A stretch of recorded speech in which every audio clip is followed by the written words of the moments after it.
Thank you for joining us. My name is Adi Lebowitz from CAT, from the Copilot Acceleration team. Together with me, I have Adriana and Giorgio, same team. I don't know how much you're familiar with our team. We typically work with enterprise customers, helping them with their implementations, typically around Copilot Studio and adjacent technologies. We wanted to deliver the session based on some materials we recently prepared to mostly to help customers, help the community to prepare for this transition, to be able to kind of build more confidently on the new stack that is coming to Copilot Studio. So I'm sure that most of you have already heard and experienced everything that kind of fits under this umbrella of the new stack, or as we call it now, the agents that are powered by the GitHub Copilot harness. It's a lot, I think, to work with, and it can be a lot to process. So the purpose of today's session is really to create clarity around these three pillars, I guess. Because now when you are going to work with Copilot Studio, we'll be working with different workloads, with agents, with workflows. There will be a new authoring experience, both for agents and workflows, that would let you do more, that would let you also build kind of more sophisticated workloads with more ease. But also under the surface, there's a completely new orchestration layer that is more sophisticated, that can handle more complex tasks, that is more adaptive, and we'll be talking about all of that today. Just in terms of the agenda quickly, I'm just going to cover, kind of just say a few words about the two new central workloads in Copilot Studio, so both agents and workflow, and just cover very briefly when would you want to use what. And then hand it over to Adriana, who's going to do a deep dive of workflows, and Giorgio, who's going to do a deep dive of agents, and also talk about upgrading from standard agents to the agents with the GCP harness. And he's going to talk all about what does upgrade mean, whether it's a migration process or something else. And then towards the end, we're going to run through some common questions that we've been getting. We also have people, either us or colleagues, who will be helping with questions on the chat itself. Everything that we're sharing is part of public assets that we've built, and we're going to share links to those assets in the chat as well. So like, you don't have to memorize everything. We're going to try to make things as simple as possible, accessible as possible, but it's also a technical deep dive. So if there's something that you haven't quite figured out or got to the bottom of, everything will be shared on a chat and accessible later. Thank you. So I hope this was going to be a successful and fruitful session. So building in Copilot Studio today mostly means that you're building two types of agents and workflows.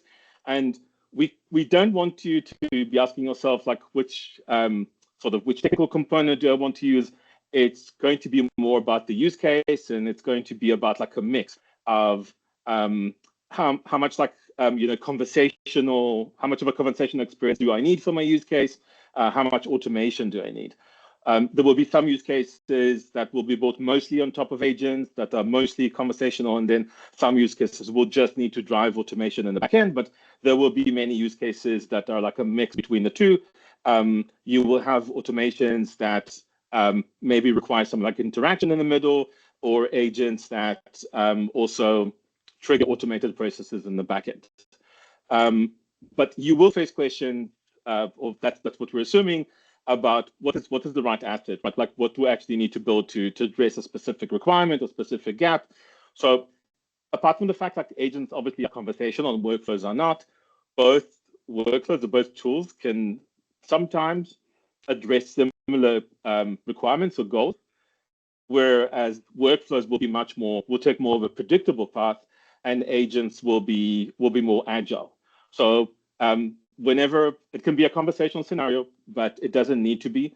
Whenever you need an AI solution that will respond to events that can be varied, that are unpredictable, that require kind of more sophistication, and that is the kind of a large share of what your solution will need to do, then you probably want to build your solution around agents. and those agents will be able to call workflows. But if you have a very predictable process, if it's something that follows like a procedure within an organization, if you want a lot of control over the steps in which the way in which the kind of workflow process executes, then you probably want the backbone to be a workflow. But that doesn't mean you don't use AI, that you don't use LLMs. Workflows today can also invoke agents in all sorts of like interesting and sophisticated ways. So just as an introduction, these are the two main building blocks, and we'll try the best we can to draw down to those two types of solutions and explain what can they do today with the new harness that is coming to Copilot Studio. So I hope that it's going to be successful. And Adriana, over to you. Awesome. Thank you so much, Ari. So let's then start talking a little bit about workflows. And actually, in order to do that, let's do it live. So let's look at it from the actual interface. So hopefully, my screen should be visible to you, and you should be seeing workflow. Is that correct? Can someone confirm for me, Ari or Giorgio? Yes. Fantastic. Awesome. Perfect. So, well, if you have already been diving into the sort of new Copilot Studio UI, you may have noticed that now when you land in there and you go to workflows, you see something like this. If you are already familiar with the concept of agent flows, cloud flows, etc., these will not be non-familiar to you, but certainly you will notice that things have changed from 2 points of view. So from the point of view of the interface and the design experience, things are much leaner, and there's a few things that you can do now that you couldn't do before. So we'll talk about them in a second. But also functionality-wise, there's new capabilities and especially new AI native capabilities that were not there before. And that's why to answer the question of am I supposed to upgrade or change all the automations that I have created in the past to the new experience? The answer is no, not necessarily. If you have cloud flows and you have automations that are working well, etc., those runs in Power Automate, you're good with that. You're good to keep them. If you're going to keep on building agent flows, for example, which were the sort of evolution of cloud flows that were designed with the optimization of having flows running inside agents in mind, then yeah, you may want to start thinking about using workflows, because those AI native capabilities that are new are going to be extremely powerful for you to be able to manage your different use cases. So we'll talk about those in a second, but let's have a look at the interface and notice what we have in here. And I talk you through the components instead of just like showing them to you in a slide. So first thing you'll notice is that from a design point of view, now, yeah, you can do things like, for example, delete connections between different steps of an automation that you have built, move them around. It's just much easier for you to take a process, think about it in terms of how do you want to automate it from A to B, and design it. And if you need to make changes in those steps, or you need to change the order of the steps, it's just much easier to just move things around. So that's one of the things that you will notice in the interface. Another thing that you will notice is that now you can also run tests and evaluations inside one single node. What does that mean? If you are a regular user of, Power Automate, etc., like if you have been there since some time ago, you will know that testing automations in the past meant that you had to run the process from A to B, and something you had designed, if you wanted to test it and you wanted to do a minor adjustment, you needed to test the entire flow. Right now, one of the capabilities that you will notice as well is that if you want to just test one step of that business process, for example, that you're trying to automate, you can do that and just run that specific node, give it some sample values, see how it goes, see if you need to do any adjustment, if the changes that you have made are the correct ones, or if you need to keep on iterating. And yeah, that's supposed to increase and improve the development experience, the development velocity, and like help you with the innovation in that sense. So that's more from like an interface point of view, so that if you land here, you're like, whoa, what is this? So that's the UI part of it. But let's get into the even more interesting stuff, which is the actual capability design there. What I'm showing you on the screen is just an example of a flow that is taking a request for proposal type of process in a business, typical thing that people want to automate. I have a customer and I have an entry point for them to send requests for proposals. And how do I bucket them? How do I automate the process so that I can respond to them much quicker. So this is an example of something like that. And what you will see here is from a trigger point of view, if you're familiar with how we have built automation in the past in Copilot Studio and Power Automate, this will not be unfamiliar to you. We still have multiple options for the triggers. You can use a trigger as a manual trigger, scheduled recurrence. You can use connectors. So for example, in this case, I'm using when people submit a response to a form, HTTP requests, and this one is the one that will be more familiar to you from the agent flows point of view, when an agent calls a flow. So in this sense, nothing that is sort of groundbreaking. But when we start getting into the nodes part, look at this one, for example, that we have in here. That was not what I wanted to do. Look at the classify RFP node. So what is this node doing? And this is actually a new capability that we have. We can now do things like, for example, running classifications with AI as a native process inside the workflow. So if you look at this node, you will see that what I'm doing is I'm taking an input and I can give the AI some instructions on, I have this input and I want you to bucket it in different categories. And I give it some categories. I also give it examples of when to categorize something as A, B, or C. And one powerful thing about this is that you may notice that this is something that in the past you may have done with prompts. Now you're doing it here with a native capability. And what is the power of this as well is that you can choose the LLM that you're using for this classification step. And why is this relevant? You see that we have a bunch of models that we can choose, etc. In the past, when we were, for example, using autonomous agents, and we'll get to why are we talking about autonomous agents in the context of workflows in a second. But when we used autonomous agents in the past to run these type of processes, but from an agent interface, not from a workflow interface, we had one LLM, and that LLM choice, that AI model choice, was the one that was being used for the different steps in the process that you were trying to automate. Here, the idea is we can optimize. So we are bringing AI steps only where we need them. That's the whole idea of using workflows. But we're also deciding how much AI power and optimizing cost with that we can bring to each of those steps. We don't have to use the same super powerful model to do maybe lower, not lower, but like less consuming tasks, such as, for example, a classification, rather than a more complex task that needs to orchestrate against tools, etc., that will belong into an agent node. So that takes us to the second point, which is agent nodes. So you see this little icon in here that is what we use for agents. These are agent nodes, and agent nodes are one of the biggest innovations as well that come to the workflow interface. So the idea is that you can now use this either as a replacement of the prompts that you used in the past, or as an extension of them with much more powerful capabilities. Agent nodes are basically here to bring two options. One of them is that you can call an agent that you already have. So let's say you already have an agent in your organization that is conversational and takes care of, I don't know, like, for example, letting people interact about compliance questions. And you want to bring that agent here to take care of one specific step in the process that you're trying to automate. You can do that. You can call the agent that you already have published from the list of agents that are available in the environment. However, you may want to build an AI step that lives in the context of the workflow, and that it's only relevant to this particular business process that we have in here.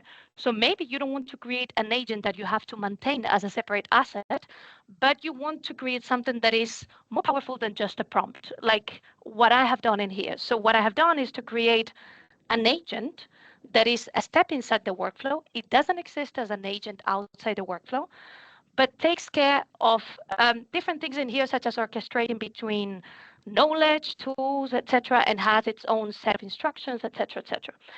That's one of the biggest capabilities that the workflows are bringing with them.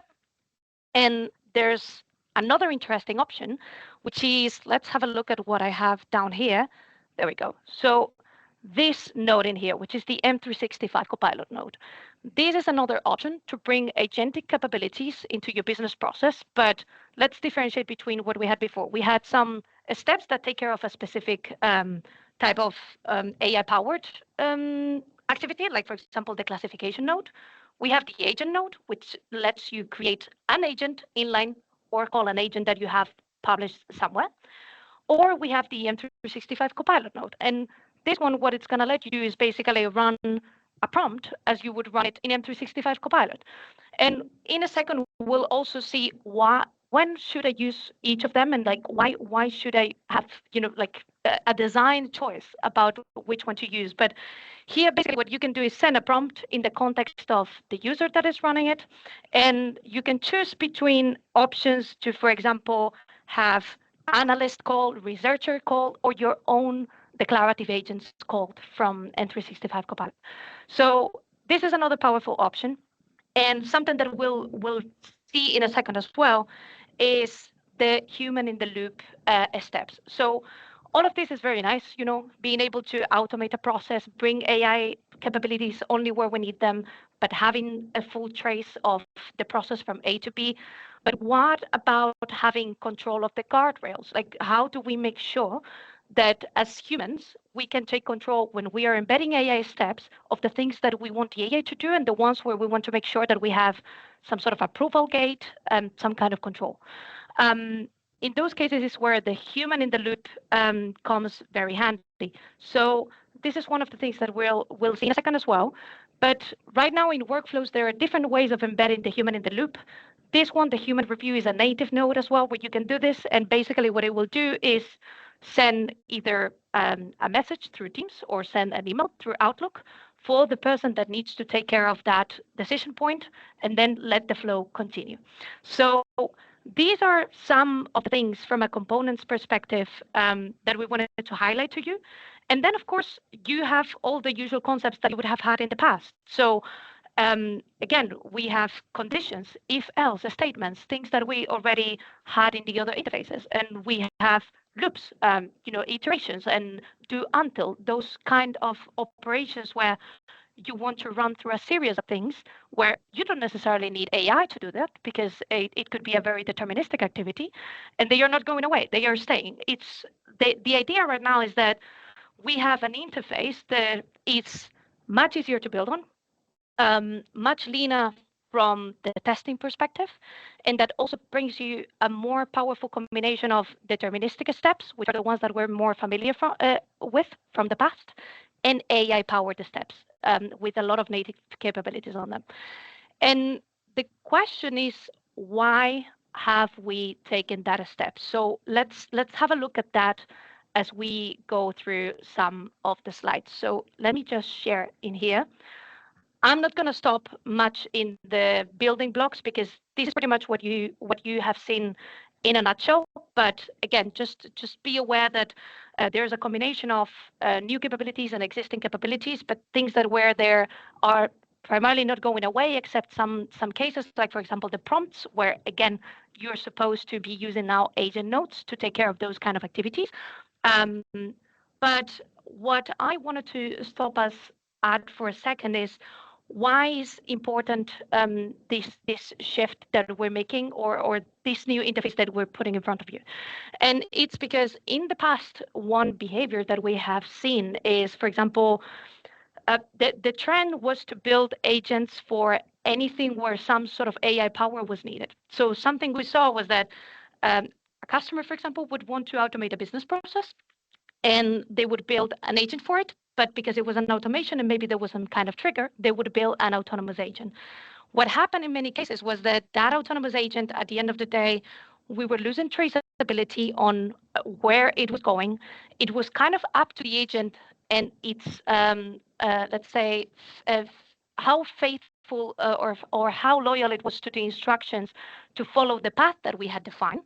And it was also more tricky from a cost optimization perspective. So what I was saying before, the fact that you choose an AI model for everything, even if you don't need AI for everything, and things like, like, for example, lack of visibility in the path, etc. And of course, lack of control. So maybe you wanted to automate a process, that process had a trigger, but because there was some activity in the middle that needed reasoning, orchestrating some kind of tool, some kind of understanding or generative response, then you would create an agent.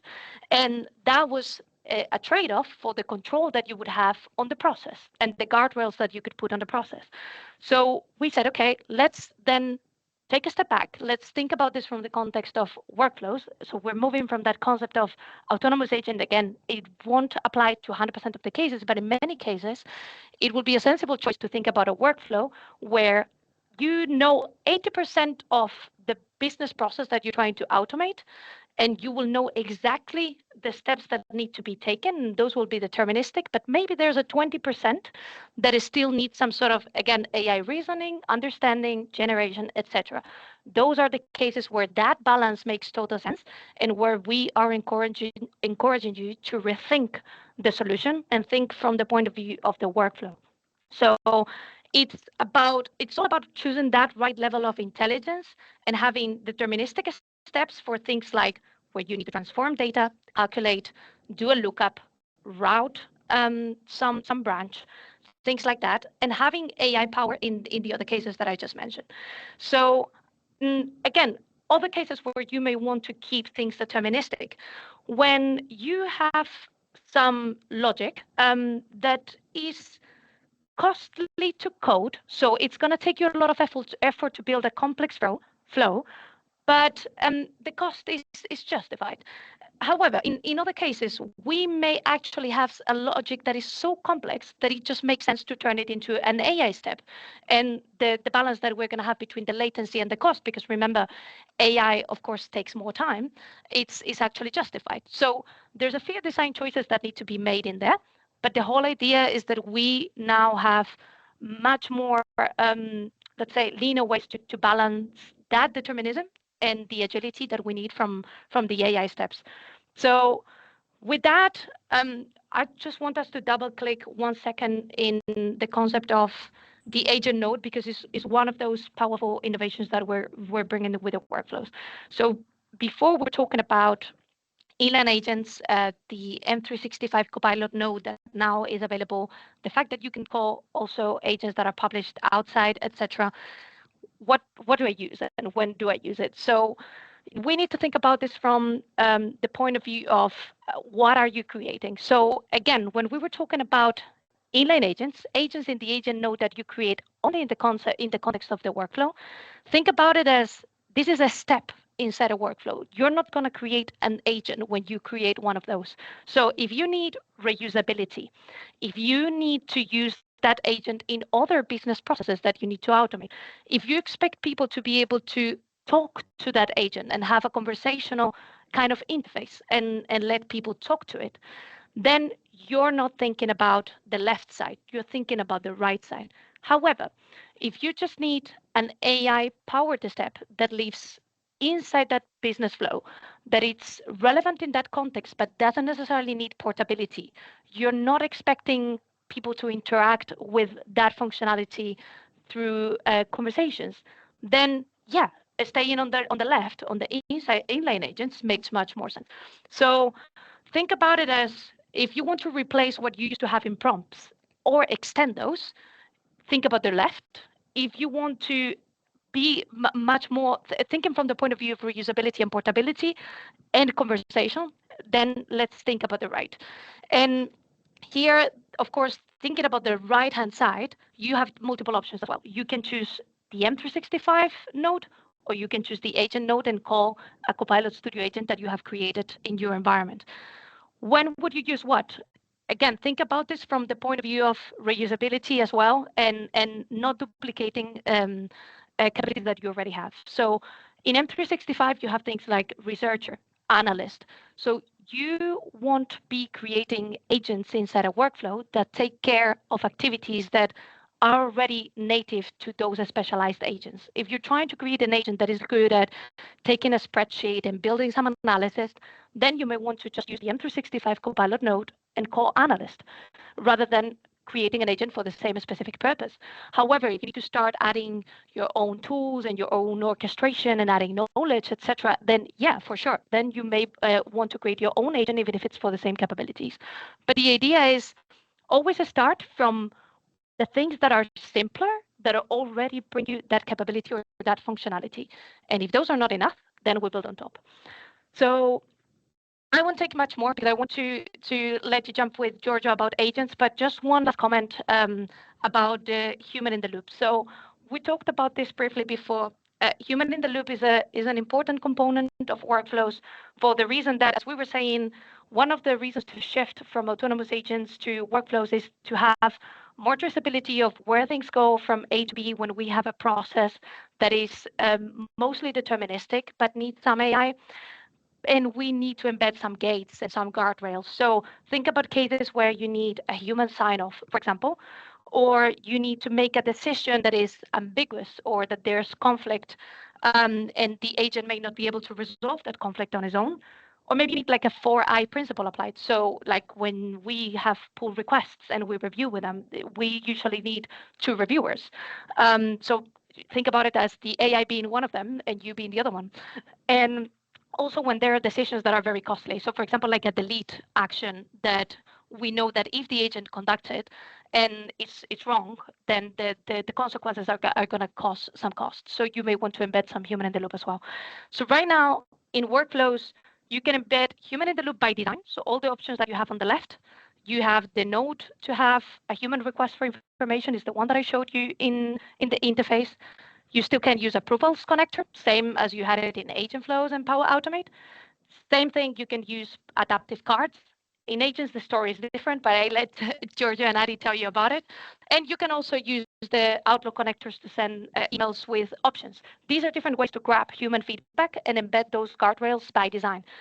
A cool feature as well is that if you have an agent node and you want that agent to also be able to escalate to the human when the agent is unsure about some step, you can use the human assistant capability inside the agent nodes.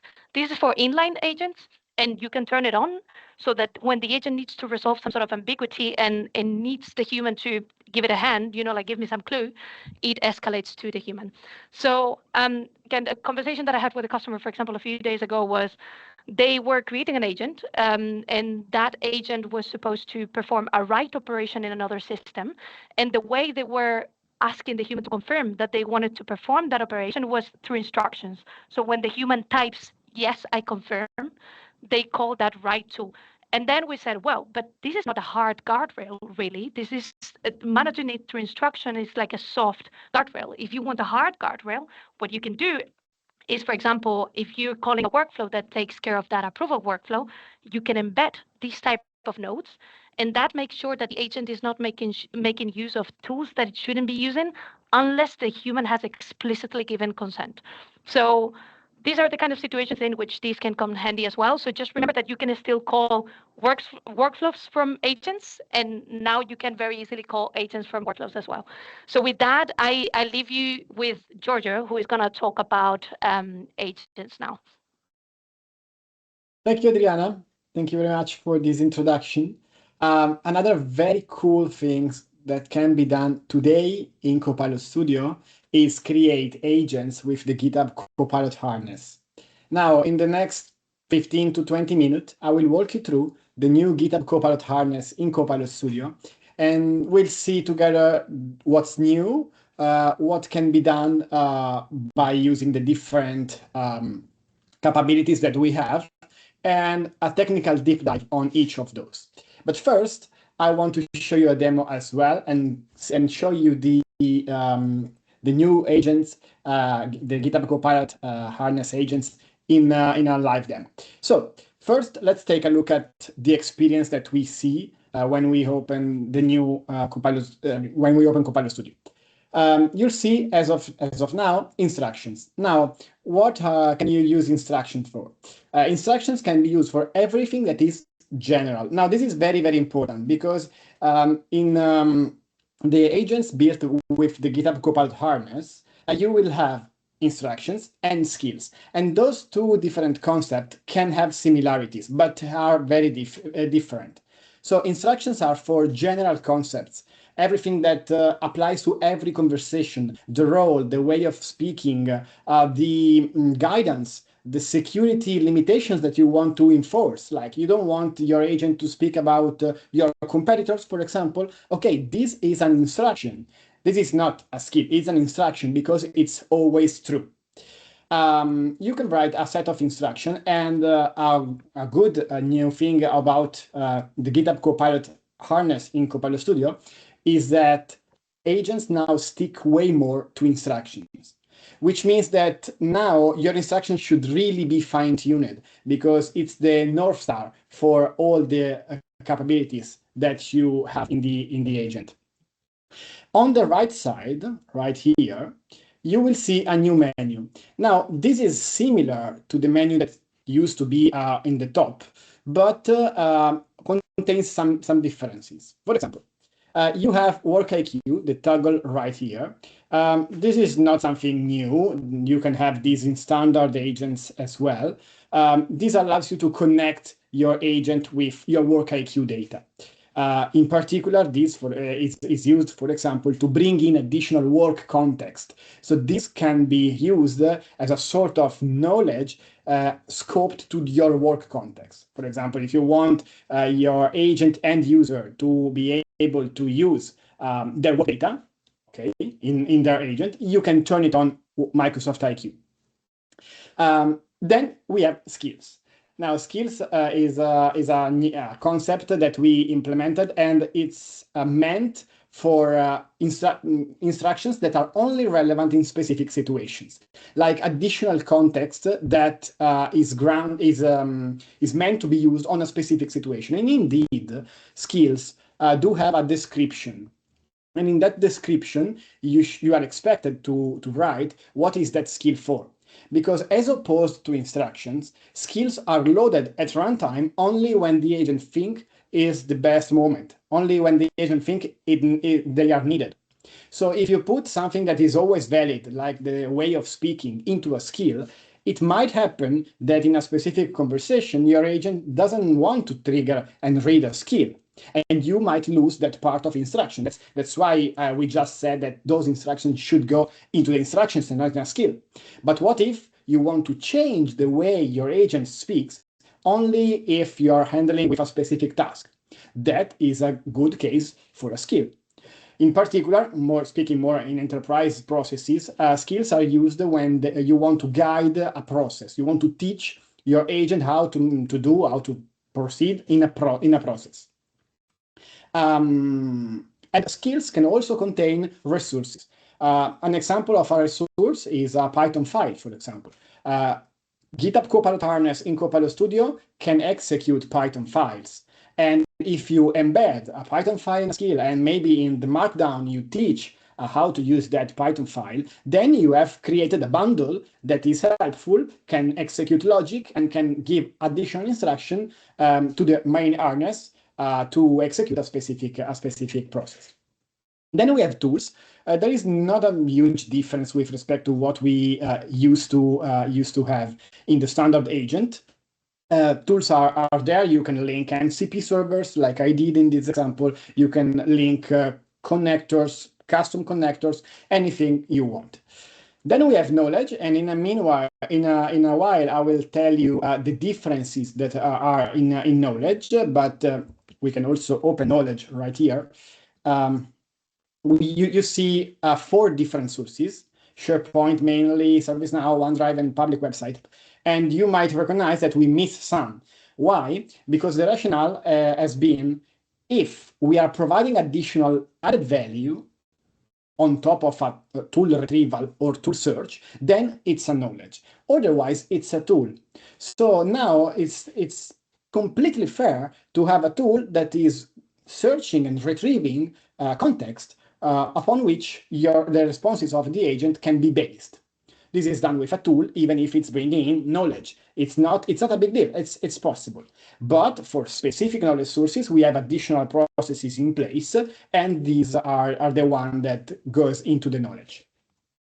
Then we have connected agents. Slight modifications in how connected agents collaborate between each other, we'll see in a while, but are not going anywhere, are there.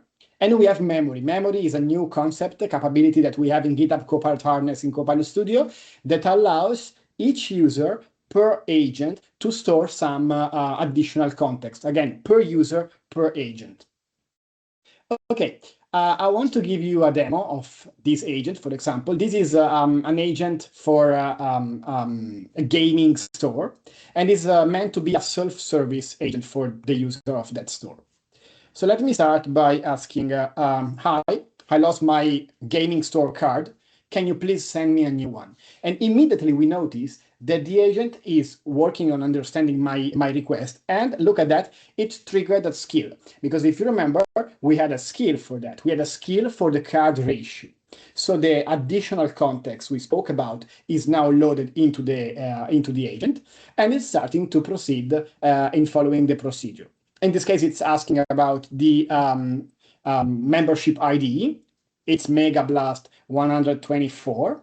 It's calling a tool. This is a tool exposed by the MCP server in this example. And you can see the reasoning logic. By the way, we are allowed to see this reasoning logic only because we are in the testing pane. Otherwise, we wouldn't be. And this is meant to this is due to the fact that the end user preview in the top right is enabled, is disabled. So it means that we are seeing the technical preview. It needs my my name and the last 4 digits on my console. So I give my name and the last 4 digits, and then the agent again, it's reasoning about what should be done.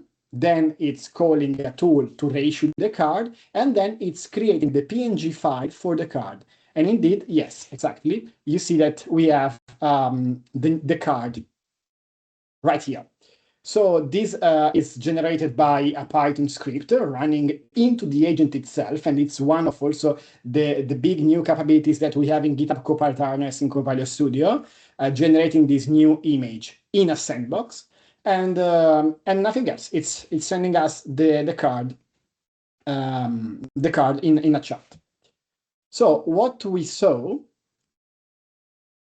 is just how agents built by the GitHub Copilot Harness work. These slides try to summarize everything. Of course, I forgot to show you, but nothing is changing in terms of evaluations, monitoring, analytics, the channels in which you can deploy your agent, and of course, the security and enterprise governance that we have as an underlying layer. And in this deck that you can download, and I'll show you how, we have embedded a slide per each capability. For example, this one is for instruction. Now, I will not go through each and every detail of every slide, because otherwise I would spend half an hour. But this one is for instruction, is guiding you when to use instruction. Again, general guidelines that always apply in all situations, for example, but also when not to use them. When your specific context fits into only a specific process, only sometimes. If you can define this sometimes, then it's task specific. It's what we call task specific, and it can go into a skill. Indeed, a skill is done in the following way. The most basic version of a skill contains only a markdown file, which means text file, that defines additional instructions, but you can also avoid it, stopping it there. You can go further, and you can extend it with resources, files, templates. Suppose that you want to create an agent that generates PowerPoint presentations branded with your company identity. Then what would you need? You would need a template for your PowerPoint company identity, and probably a Python file that is already made to work with that template, and a skill that guide the main harness in using those resources and files and Python files. And all those components can be bundled into what we call a skill, and can be provided from the maker to the agent, so that the agent is then able to use this package for all its end users. It's very, very important to give first clear and concise description into the skill file itself. But it's even more important to describe when the skill should be used. Like in our example, it was simple. This skill should be used when you need to reissue a new card. Okay, but in the real world, we have some nuances in those things. And we need to be careful in guiding the agent when to use a skill. And of course, the most appropriate place for that is the skill description. It's not the instruction. So don't put in the instruction, use skill X when Y, Z. We have a specific place for that, and it's into the skill itself. A few more components are highlighted into the skill deep dive slide. Knowledge is particularly interesting to me, to be honest, because we are now ready to tell everyone that you can safely use a tool as knowledge, the same way you use knowledge as knowledge. The only difference is that you as a maker should be aware of what you're doing, of course. So if you're using a search tool like AI search, you might have noticed that AI search is no more in the knowledge. It's into tools now. Why? Because we had no added value procedure from our side other than what is provided by AI search itself. So it's a tool, it's not knowledge. And you might wonder, okay, but what, in that case, what are the additional value that you're bringing, for example, with SharePoint? Let me show you this slide. When you look at a SharePoint site, or when you search a SharePoint knowledge base in the GitHub Copilot harness for Copilot Studio, this is the process that happens. You search the knowledge. Okay, that was also the case for standard agent. You rank the documents and you take the top documents that are the most meaningful for your query, your search query. Again, this is the same for standard agents. But then now you fetch the full files and you put the full file that contains the chunks that are relevant into the agent sandbox. In that case, in that way, the agent can, if needed, read the full file because it's local, it's into its sandbox. So this is what I meant by added value. This is an additional process we are bringing, and this is why SharePoint, for example, is into knowledge and not into the tools. For tools, we are not, for example, for AI search, you are using your AI search APIs. We are not building upon your AI search resources any further process, and that's why it's into tools. But both are okay. Both are okay, provided that you know the differences and you know when to use what. Memory. Memory is a great addition in GitHub Copilot harness for Copilot Studio.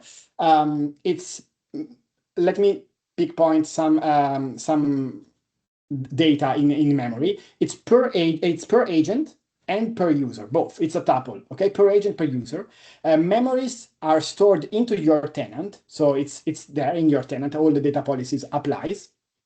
Memories last for 28 days if not used, and makers and as well users have a way to view the memories, delete the memories, update, forget, and so on. So memory is a big feature that we are providing in GitHub Copilot harness for Copilot Studio.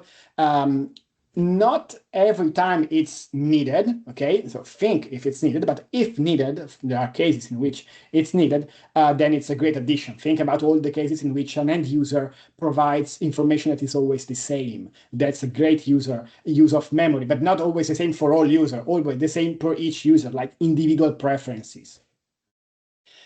And finally, the agent sandbox. You might have heard me speaking about this agent sandbox. What is it?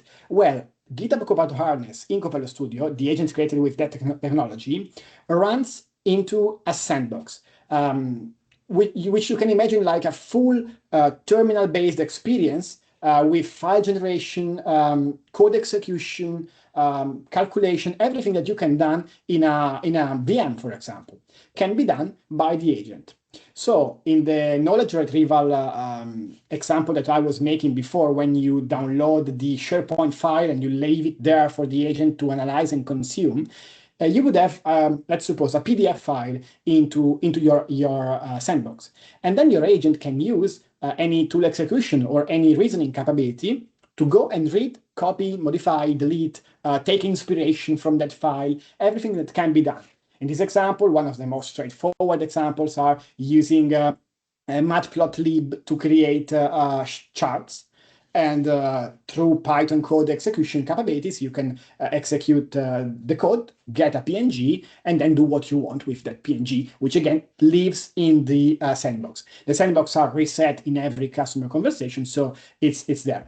One very, very important note is that you don't have internet access in the sandbox itself. Okay, so there is no outbound internet, and we are doing that because we want you to use tools. So if you are executing an action that should go outside of your agent perimeter and should go outside in the internet, for example, use a tool.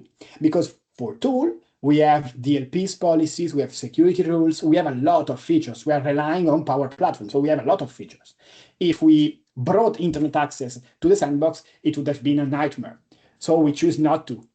Okay, so we are increasing the capabilities, but we are not transforming this into a nightmare. This is fully secure and compliant through one of the examples, the no outbound security, internet security rule for sandboxes. Now, into the sandbox, you can find some pre-installed library, because since you don't have internet access, then you would need some pre-installed libraries. Some of those are detailed here, but we don't commit on which libraries are there. So these are given just for you as a way to understand what's in there, but do not rely on specific library versions stay there.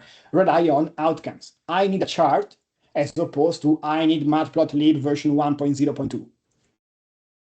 And finally, connected agents. Connected agents work a slightly different way with respect to before. Previously, you would have the main harness reaching out to a connected agent, and then the connected agent being the owner of the conversation, which meant that the connected agent could even reach out to the user if needed. Now it's not possible. So connected agents are now, let me say, quote unquote, tools, okay, for the main harness to be used. So the main agent dispatches a task to the connected agent. The connected agent handles the task and then returns to the main agent. And there is no way, even if the connected agent would require an input from the user, this input is requested to the main agent, not to the user. It's then the main agent that decides if it's worth to reach out to the user, or if maybe there are other ways in which we can get the information needed by the connected agent. For example, using a tool, or for example, reading in the conversation history. So now it's way more lean, it's way more straightforward also, and it's a very nice way, because you think about a connected agent, he receives a task, works on that task, and returns a result, no matter what. Good. You might wonder, okay, but how can we upgrade the current standard agents that we have to the new GitHub Copilot harness? Well, first of all, there are no plans to discontinue the standard agents. Okay, so you are not requested to upgrade your agent. But if you want to upgrade your agents, you should understand, but at this point you already had understood, that not all the building blocks of standard agents are there into GitHub Copilot harness agents. But the tasks that can be achieved are the same, if not even more. So it's just a matter of a different architecture, not a one-to-one mapping. So that's why this slide says, do not port, re-architect. Because when you want to upgrade your standard agent to the new harness, to the GitHub Copilot harness for Copilot Studio, you need to think, what are my outcomes, what I want this agent to do, and then how would I implement these outcomes, these requirements, with the GitHub Copilot harness agents. So topics, for example, are no more in GitHub Copilot harness agents. We now have skills.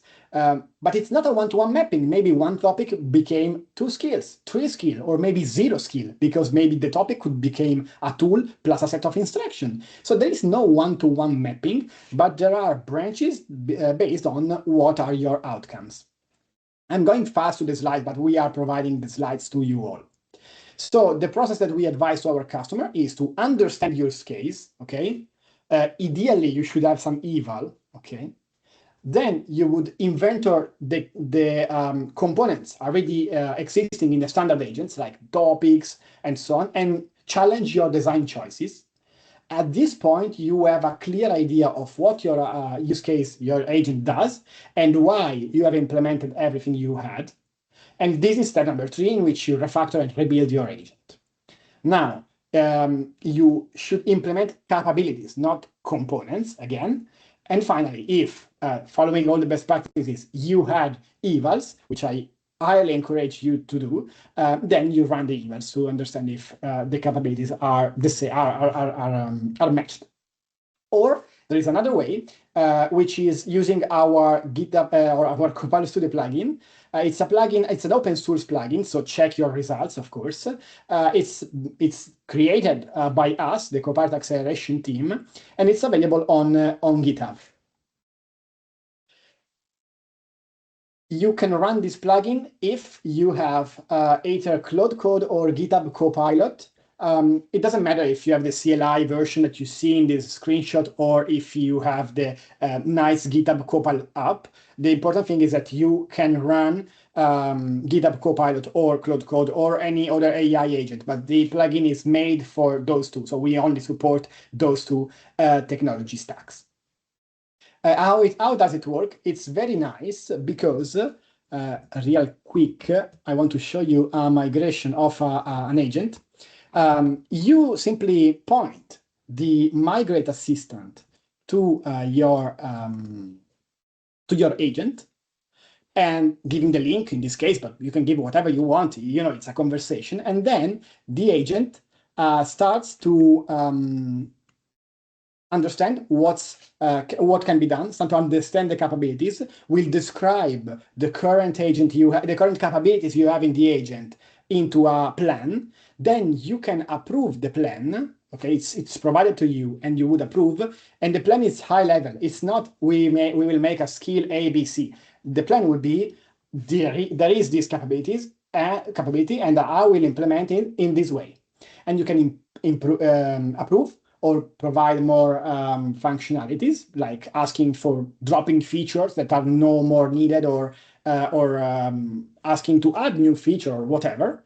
And finally, when you're done, you approve the plan, and the agent writes the YAML code for GitHub Copilot Harness agent in Copilot Studio and push the solution into your environment. So at the end, you will find your environment with 2 agents.